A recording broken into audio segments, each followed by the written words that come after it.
have you ever looked at your bank account and just wondered why it never seems to grow, no matter how much you earn? You land the promotion, you're paying the bills, you swipe your card for groceries, gas, maybe, the occasional treat you definitely deserve. And yet somehow, when you look at the big picture, the numbers just don't seem to add up. You're not building the wealth you thought you would be. It's this like frustrating puzzle, right? A kind of financial undertow that leaves a lot of us feeling like we're always playing catch up, no matter how hard we work. Well, here's something interesting to think about, a perspective that really challenges that idea that it's all just down to, personal spending habits. Today, we're going to explore this idea. What if the real culprit, the thing that's kind of silently draining your wealth, is actually something you carry everywhere? That credit card in your wallet. It's maybe uncomfortable thought. I get that. Especially because these cards are marketed so well, aren't they? Symbols of freedom, financial savvy. But what if that convenience is actually masking a pretty intricate trap? So, our mission for this deep dive today is really to pull back the curtain. We want to show you exactly how credit cards can quietly keep you from building the financial future you want. We're going beyond just the surface stuff, the marketing gloss. We want to reveal the subtle, often ingenious ways they can siphon off your wealth, sometimes without you even noticing. And crucially, we're not just here to point out the problem. We want to arm you with some powerful, actionable insights, real stuff you can use to navigate this landscape. Whether that means learning to use credit cards more wisely, finally understanding their true cost, or maybe for some people deciding, you know what, I'm ditching them altogether. This isn't just about listening, it's about gaining the clarity, the confidence to really take control of your financial journey, to master your money. Yeah, and that point about control is so vital because credit cards are everywhere. I mean, they're completely woven into how we buy things, aren't they? Just think about the ads you see. They're constantly pushed as these essential tools promising amazing rewards, points, easy cash back, or that really seductive buy now, pay later idea. They're positioned as, the key to getting what you want now, smoothing over any financial bumps. But here's the fascinating part, and honestly, sometimes the unsettling part. For most people, the actual reality is, very different. These tools often don't lead to financial freedom. For many, they actually become instruments of, you could almost say, financial entanglement, debt. So this deep dive, we've designed it to be your shortcut, a way to get really well informed on this fast. We want to deliver not just facts, but those surprising insights, those aha moments that can genuinely change how you think about and interact with your money. We're going to peel back the layers, get past the slick marketing and look at the real mechanics, the psychology behind it all. Okay, let's unpack that because you're right. That initial feeling when you swipe a card, it does feel a bit like magic, doesn't it? It's that totally effortless moment. You get what you want right there and then, and there's no immediate, tangible hit. You're not handing over bills, watching your wallet get thinner. It's just swipe, worry later. You get the new phone, the takeaway, the concert tickets, whatever it is, and that gratification is instant. Huge. Your brain, it just doesn't register the spending in the same way, does it? It doesn't feel that pain of parting with money. It feels almost like this bottomless pit of funds sometimes. A smooth transaction that just bypasses all those mental alarm bells that ring when cash leaves your hand. And that's exactly where the trap starts to close in, isn't it? Subtly but powerfully. You've absolutely hit on the core of it, that effortless feeling. That's precisely what psychologists and behavioral economists call payment decoupling. Yeah. It's a pretty sophisticated psychological thing, really. It's where the emotional pain or even just the mental effort of spending money gets completely separated from the actual act of buying. Think about using cash for a second. When you pay with physical money, you actually see it leave your hand. You feel the stack of notes get smaller. There's an immediate feedback loop, right? Almost visceral. That pain of parting with your money acts like a natural break. It makes you stop and think. If you've only got, say, $50 in your wallet, you know exactly what your limit is for that trip to the store. That immediate physical reduction forces a conscious choice. Yeah, you feel it instantly. Exactly. But with a credit card, that pain, that vital feedback, it's not just delayed, it's almost completely abstract. You swipe, you tap, maybe you click online. The transaction is just, what, a number on a screen, a line item in an app somewhere.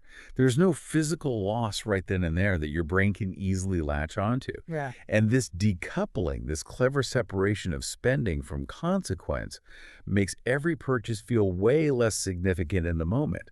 It removes that immediate mental speed bump, the one that makes you pause and ask, do I really need this? Can I actually afford it? Yeah. And the data on this, it's pretty shocking, actually.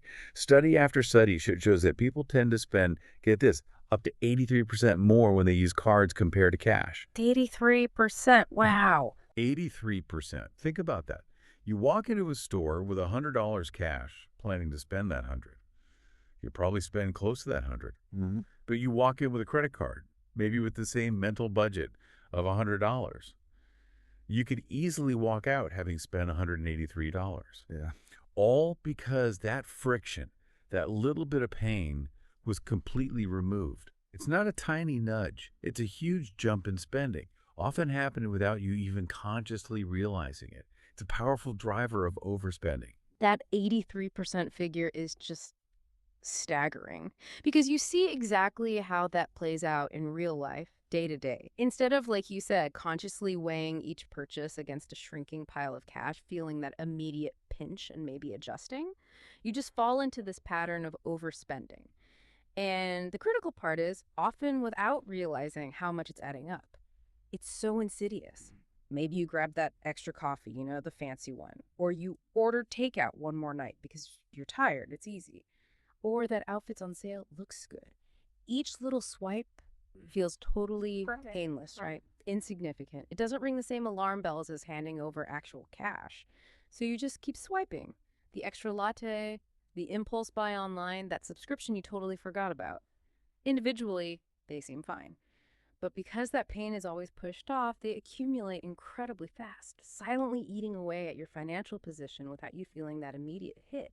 And then before you know it, you're not just spending what you earn, you're actually living beyond your means. You've racked up debt, but you don't even have a clear picture of where it all went. It's like trying to fill a leaky bucket, isn't it? You keep pouring in, but the water level just never seems to rise like you expect. And what's so fascinating here, truly, is how this simple psychological trick, this payment decoupling, can have such a massive and often really detrimental impact on our finances. It's not always about a lack of willpower, or not being disciplined in the traditional sense. It's often about this deep-seated psychological reaction to how we pay. The absence of that immediate financial feedback is just incredibly powerful. It subtly, almost invisibly, steers us toward spending choices we might never make if we were dealing with physical cash. It makes sticking to a traditional budget really, really hard. Because those emotional guardrails, those instant reality checks, they just vanish the second you pull out the plastic. It's a fundamental change in how our brains process the transaction. And it leads us almost without noticing into habits that are just fundamentally unhealthy for our long-term financial health. Understanding that is so key. It's the starting point of the whole credit card trap. Okay, so we've covered the illusion, the psychological side of it. Now let's shift gears, because this is where it gets really interesting and honestly a lot more dangerous. This is where that subtle drain we talked about really starts to pick up speed. It becomes this significant force, almost like gravity, pulling you down financially.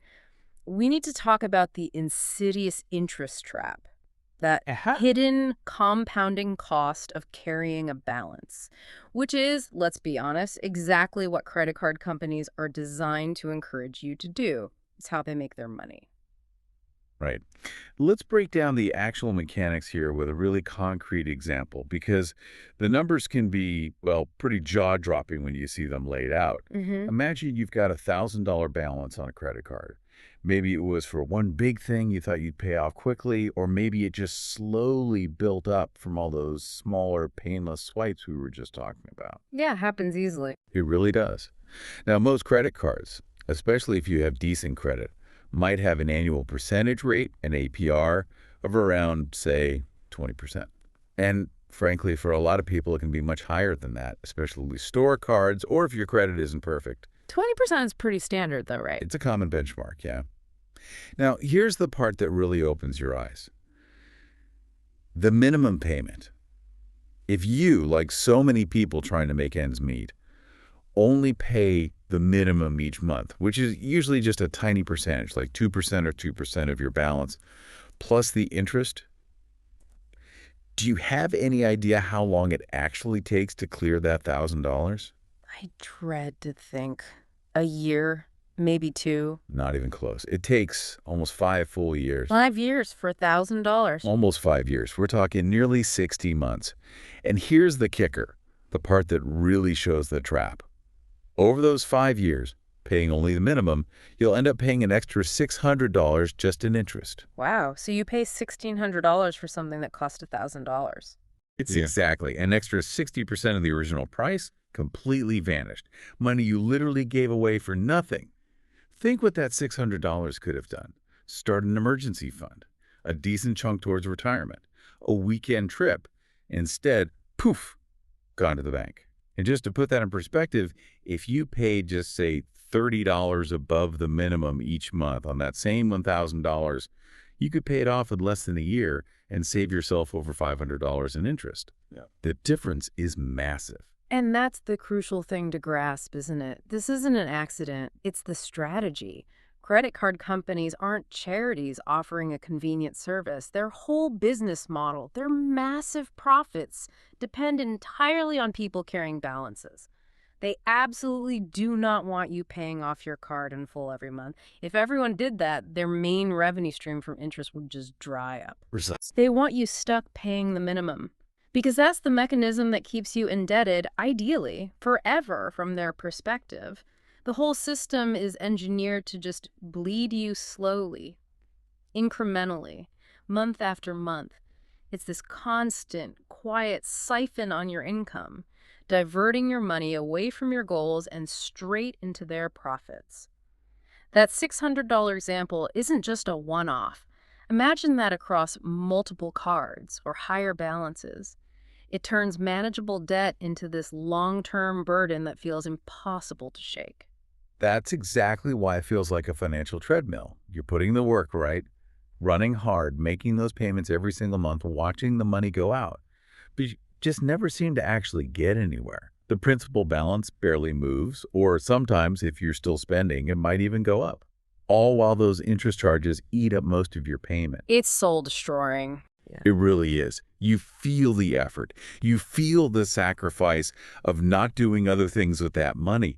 But the end goal, being debt-free, building wealth, just stays frustratingly out of reach. It's this disheartening loop that leaves you feeling perpetually behind. No matter how much you earn or how hard you try, you're spending all this energy just to stay in the same place, trapped in a cycle where your money is constantly working for someone else. And what's fascinating, connecting this to the bigger picture, is how this interest trap perfectly explains why, even if your income goes up, you get raises, work harder, make more money, your actual wealth might not grow at all. In fact, for lots of people, it stays flat or even goes down. You could be earning a really good salary, 6 figures even. But if a big chunk of that income, hundreds, maybe thousands, every year is just vanishing into interest payments that give you zero return. You are, like you said, just running in place. You're losing ground. That money you're giving away in interest, it's not just lost money. It's money that isn't going into savings, isn't building investments, isn't beefing up your emergency fund. It's not doing anything to improve your financial security. Exactly. It's this direct, powerful drag on any progress you try to make. It makes getting ahead feel like this constant uphill struggle, always just out of reach. Okay, but hang on. What about the rewards? The cash back? This is the question that always comes up, right? It's the big defense for using credit cards. That undeniable appeal of, free flights, hotel points, that nice percentage back on everything you buy makes the card seem so attractive, like they're actually paying you to spend. For a lot of folks, that's the main reason they use them. They think they're gaming the system, getting something for nothing, or at least breaking even. Yeah. But Is that really true? Ah, yes, the rewards myth. And here's where we hit that uncomfortable truth again. The truth that really challenges this idea of free stuff. The cold, hard numbers just don't back it up for most people. Yes, the rewards programs are heavily marketed and for very good reason from the bank's point of view. But the reality for the average person carrying debt, it's starkly different. Think about this. The average American household that carries credit card debt pays over $1,000 a year just in interest charges. Over $1,000. That's not pocket change, that's real money bleeding out. Okay, $1,000 in interest. Right. Now contrast that with the average annual cashback reward people actually get. Despite all the hype, that figure usually comes in at under $300. Under $300 back, but over $1,000 out in interest. Do the math. It's simple. You're paying out $1,000 or more, getting back maybe $300. That's a net loss of at least $700, probably more for many. It's pretty clear, isn't it? You are losing way, way more than you're gaining if you carry a balance. Those rewards are just a tiny fraction of the real cost you're paying. And we also need to remember how these rewards are funded. It's not just the banks being generous. They're mostly paid for by interchange fees, fees that shops and businesses pay every time you swipe. Right, the merchant fees. Exactly. And guess what? Those fees often get baked into the prices of everything we buy. So in a way, you're indirectly paying for everyone's reward points with slightly higher prices, whether you earn points yourself or not. That free money isn't really free for anyone along the chain. It's just moved around. Exactly. Yes, the points, the perks, they sound amazing. They're designed to sound amazing. It's like this really shiny bait.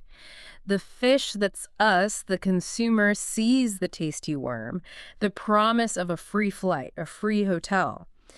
And that immediate reward, or even just the idea of it, completely distracts from the slow, steady drain of interest and fees happening behind the scenes. Mm.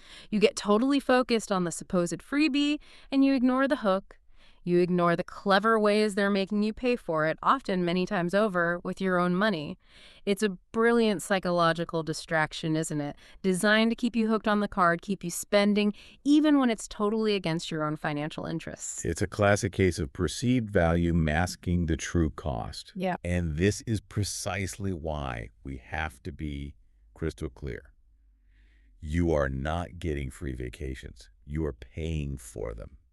Often, you're paying way more than if you just saved up the cash and bought the trip directly. You pay with those relentless interest charges that pile up month after month if you carry a balance. You pay with late fees if you slip up. You pay with the very real cost of overspending that payment. Decoupling encourages. It all adds up. It absolutely does. Yeah. The true cost of those tempting rewards is hidden deep within the financial habits and the compounding consequences that these cards encourage.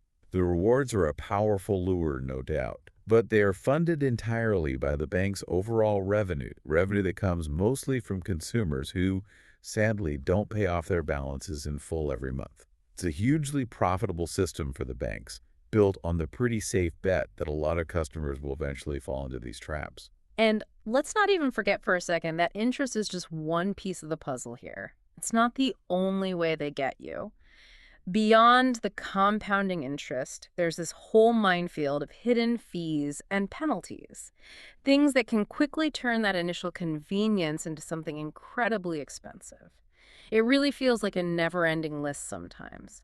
Late fees, annual fees on some cards, balance transfer fees if you try to move debt around, cash advance fees if you ever take cash out, which is usually a terrible idea. Oh, absolutely. And don't forget foreign transaction fees. That sneaky 3% extra just for buying something abroad. Each one is like a little financial ambush waiting to happen. And the impact can be incredibly fast and severe. Let's take just one missed payment. You missed the due date by 1 day, just 24 hours. Happens to the best of us sometimes. It does. And boom, you're usually hit with a flat fee, maybe $35, maybe more. That's like a decent meal out or a bag of groceries gone, just for a small slip up. But the damage often doesn't stop there. Missing a payment can also trigger an automatic, immediate hike in your interest rate. They often call it a penalty APR. Oh, right, the penalty rate. That sounds bad. It is bad. It can jump significantly higher than your normal rate. Think going from 20% up to 29% or even more instantly, which means your entire existing balance plus anything new you buy starts racking up interest at this much faster, much more punishing pace. These fees aren't meant to be helpful reminders. They're designed to be punitive. They're designed to rapidly make the problem worse, pushing you deeper into the debt you're already struggling with. It's a system that's easy to get into, but becomes incredibly difficult and costly the moment you stumble, like a one-way street once you miss that payment. And that really is the kicker, isn't it? That initial promise, that feeling of convenience, almost limitless buying power, it suddenly looks ridiculously expensive once you factor in all these hidden costs. The compounding interest, the late fees, annual fees, balance transfer fees, cash advance fees, foreign transaction fees, penalty APRs, it just keeps going. The total effect of all these charges can turn what seemed like a harmless bit of plastic into this overwhelming constant financial weight. What started as a tool for, flexibility, maybe managing expenses between paychecks, can very quickly become this source of nonstop stress, where every time you swipe, you feel like it's costing you way more than you bargained for. Yeah. It's a powerful example of how that perceived value of immediate convenience just gets completely swamped by the actual, often hidden, and truly staggering costs down the line.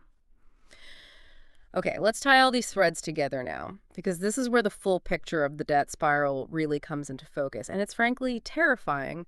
This isn't just about isolated mistakes, it's a reinforcing cycle, a vicious loop that so many people get caught in, often without even realizing how systemic it is. It's driven by the very design and marketing of these courts. It's this self-feeding loop that makes getting out of debt feel not just hard, but sometimes completely impossible. Let's walk through the stages step by step, because understanding each stage is absolutely crucial for recognizing if you're in it, or, maybe more importantly, how to make sure you never fall into it. Let's imagine someone, maybe call him Alex. Stage 1, the initial swipe. Alex uses their card for things they don't quite have the cash for right now. Could be groceries near the end of the month, could be gas, could be something more fun, a new gadget, a night out. That payment decoupling makes it feel painless. I'll pay it off next month, Alex thinks. Famous last words. Aren't they just? Stage 2, the balance grows. Those little swipes start adding up. The $5 coffee, the $30 takeout, the $100 online impulse buy. They stack up faster than Alex realizes. Maybe Alex tries to keep track mentally, but without that instant feedback, it's easy for the total balance to creep up. The monthly statement arrives, and it's a shock. Where did all that money go? Yeah, that feeling is horrible. It is. Stage 3, paying only the minimum. The statement amount looks big, maybe scary. So Alex does what seems manageable, maybe responsible even. Pays the minimum due. Feels like they're doing something, right? Keeping their head above water. But as we know, that minimum payment barely touches the actual debt. Mostly just covers interest. Alex is essentially running in place. Stage 4, interest piles on.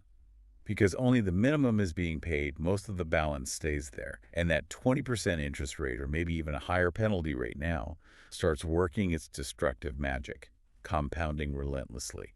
Every month, a big chunk of Alex's payment goes straight to the bank as profit. The original debt hardly shrinks. This is that invisible current keeping the treadmill going. Making it feel impossible to get ahead. Exactly. Which leads to stage 5. The stress swipe, the weight of the debt, the feeling of never getting ahead, the worry about the next bill. It's incredibly stressful. And ironically, that stress often pushes Alex right back to the tool that caused the problem. An unexpected car repair comes up, a medical bill, maybe just the desire for some retail therapy to feel better for a moment. So Alex swipes again. Could be a genuine emergency, could be comfort spending. It's a tragic cycle, treating the symptom with the cause. Using the card to cope with the stress caused by the card. Wow. And that's the truly insidious part. The cycle just repeats. Every new swipe, every minimum payment, every bit of interest added just reinforces the pattern, makes it harder to break free. You're digging the hole deeper, and the shovel you're using is the credit card itself. It creates this powerful momentum that's really hard to stop without a conscious, deliberate effort. The emotional and financial toll just mounts up. And then suddenly you realize you're not really working for yourself anymore, are you? You're working for the bank. Your hard-earned money isn't going towards your goals, your savings, your dream house, retirement, or even just peace of mind. A huge chunk of it is just servicing debt on stuff you bought ages ago. Your time, your effort, your labor is essentially just fueling the credit card company's profits, not building your own future. Mm-hmm. That's a profound shift, isn't it, when you realize that? You've basically become an indentured servant to your past spending habits. A big slice of your income is gone before you even see it. Realizing that, though, can be incredibly liberating. It's the first step to changing it. It truly is a stark trade-off, and one that's often invisible when you're making it. You are literally trading your future freedom, your future choices, your future opportunities for today's fleeting convenience. That instant buzz from buying something now, without feeling the pinch of cash leaving your hand, comes at the direct cost of your ability to save meaningfully, invest strategically, or make big financial moves later on. That freedom to choose what you do with your money in the future, buy a home, fund education, retire securely, even just having a solid emergency fund that lets you sleep at night, it gets seriously compromised. Every single dollar you pay in interest is a dollar that can't grow for you, can't compound for your benefit. It's a deferred cost with a massive long-term impact on what you can achieve financially. So, what does all this mean for you listening right now? This brings us to a really important and hopefully empowering question. If this debt spiral is so common, if so many people get caught in this cleverly built trap, how can you make sure you don't fall deeper into it? Or, maybe more urgently, how do you start pulling yourself out if you feel like you're already stuck? This isn't about blame, it's all about taking action. Okay, so now that we've really dug deep into how credit cards can keep you trapped, we've looked at the psychology, the interest, the rewards myth, the hidden fees, the whole debt spiral. It's time to pivot. Let's focus completely on solutions. This isn't about feeling bad about the past. It's about empowerment. It's about charting a new path forward. What can you actually do practically, effectively, to break free and get back in control of your money? To make it work for you again, we've got 3 fundamental actionable steps, things that can make a huge lasting difference. Okay, the first step, and honestly, it's probably the most crucial foundation.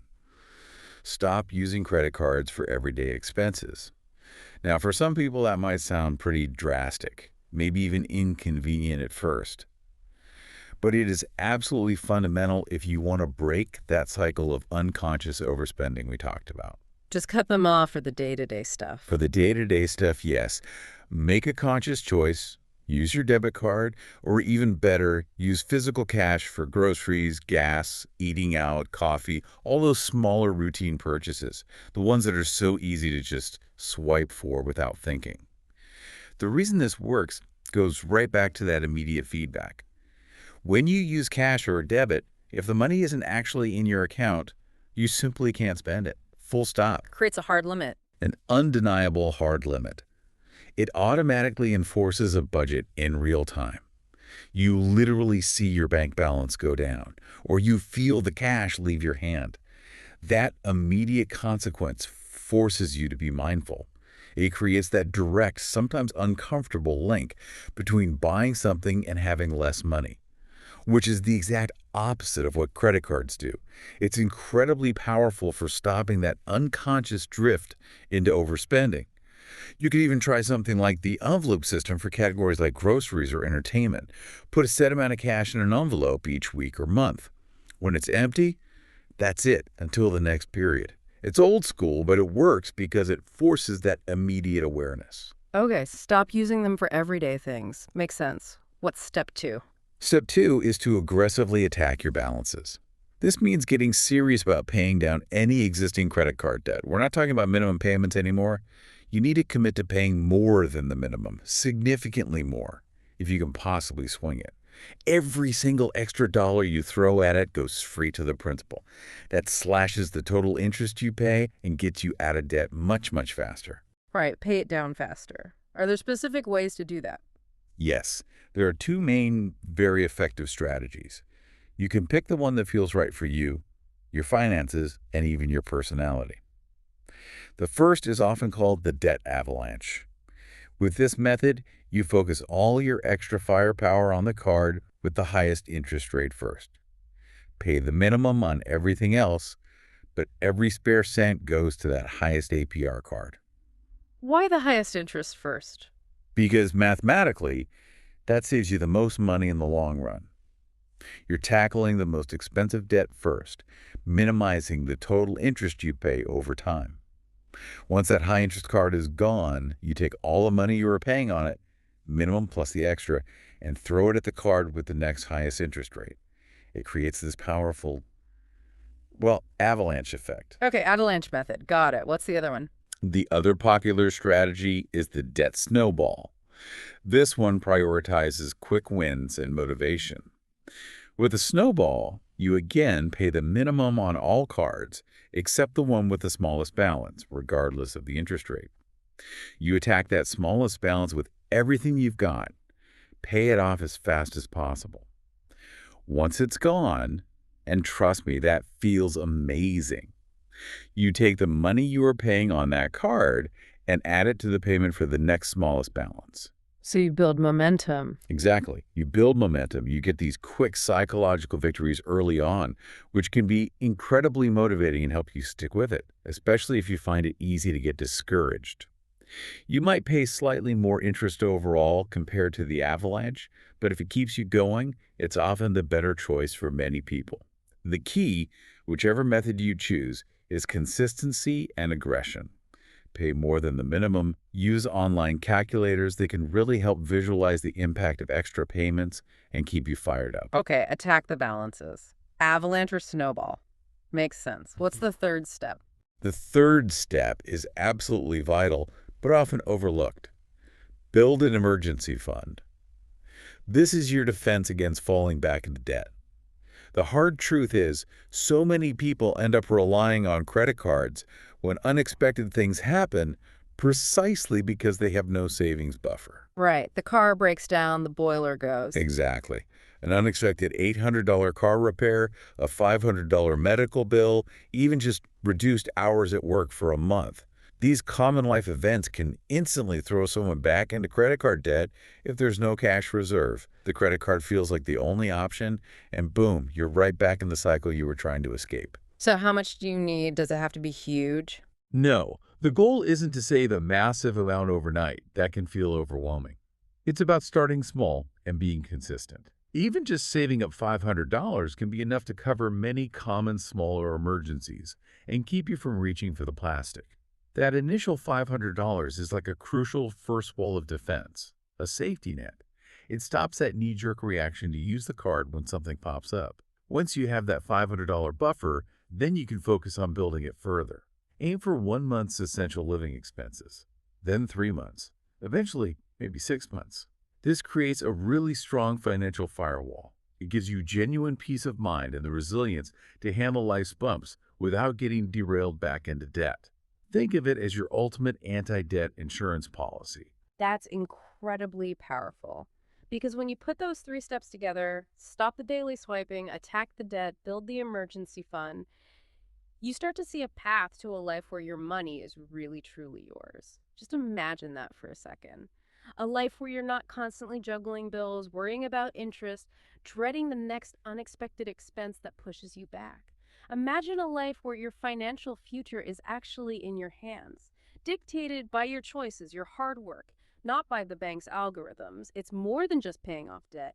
It's about real liberation, freedom from that constant financial stress. It lets you breathe, plan, and actually build the life you want. So as we wrap up this deep dive, let's just bring it back to the core message. Credit cards. They aren't just simple pieces of plastic. They are incredibly well-designed traps, engineered to keep you paying, keep you swiping, keep you stressed. They offer this glittering promise of freedom and ease, but for most people who use them without fully understanding the game, they deliver a kind of quiet financial servitude. The banks, let's be blunt, they win when you struggle. But now that you know the game, now that you understand the mechanics behind the curtain, you don't have to play by their rules anymore. You're armed now. Armed with knowledge and, more importantly, with practical steps you can take starting today to change your financial path, to take back control. Imagine that life where your money is truly yours, where every dollar you earn works for you, building your goals, your security, your future options, instead of just getting siphoned off by interest and fees. Imagine the relief of not being trapped by minimum payments, not having that knot of stress in your stomach about growing balances. That's not just some fantasy. That's the real possibility of financial freedom. It's completely within reach once you face these mechanisms head on and apply the strategies we've talked about. It's an achievable future where you are firmly in the driver's seat. And maybe this deep dive, peeling back the layers on credit cards, sparks a bigger question for you to think about long after this conversation ends. Now that you understand these hidden psychological tricks and financial mechanics with credit cards and how powerfully they shape our behavior, what other financial tools, or maybe even common beliefs we all hold about money, might be silently influencing your financial well being, perhaps without you even realizing it? And how could you apply this new critical lens, this deeper scrutiny, to truly master your money across the board, uncovering other hidden costs or maybe finding missed opportunities for real financial empowerment?